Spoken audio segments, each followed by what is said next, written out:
So this is the PSA for all the single ladies. If you are not single, who's gonna tell these AA babes, not even just AA babes, who's gonna tell these American babes that they're gonna chop breakfast every time? Like, who's gonna tell them? Because I feel like I'm the chosen one. I feel like I have to tell them because it's starting to become a pandemic. Like, living in Houston is when I realized, like, this is the way they think. Y'all think y'all could go and pluck a man from a third world country and say, oh, because what? Okay, in Africa, we do tend to hold marriage higher than our American counterparts. However, you think you go to a third world country and come back with a husband, and you think he's gonna love you for you? How dare you? Like, it's so bad.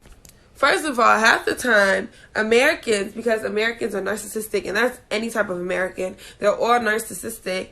They literally don't do their research on the African country. They literally don't do their research on the language or anything about the culture. So you go, you find a man, he probably does you well. Una go knock on herself, am I doing? And you come back to Yankee and start processing his papers, and oh, because African men are providers and they're gonna take care. Let me tell you something. You go chop breakfast too.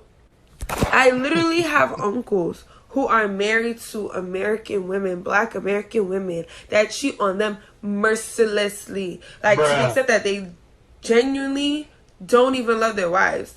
Like, literally be speaking to the side hoe in front of their wife, and their wife wouldn't even know because you don't speak your husband's language. Now, I'm not saying you can't date outside of your culture. I'm just saying, let's be honest. If you're doing a man's papers, an African man's papers, he's probably gonna either go back and marry another African woman, or he's gonna cheat on you with African women.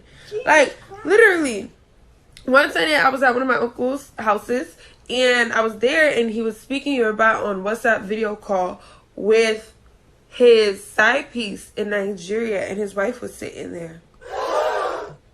He was buying mad, like, expensive bags and shit to go to Nigeria, and told her that it was for his younger sister. That's for his wife. That's who the love of his life is. It's to the extent that they tell their Nigerian love of their lives that I'm just with her for papers. When I get my papers, I'm gonna leave and I'm gonna bring you. Bruh. So if you're single in America, just date an American dude. Go and date an American dude.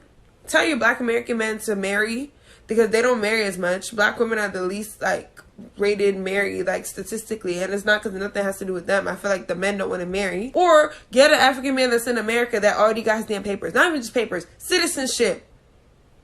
You when I go chop breakfast, when I go to come in Sotos again after the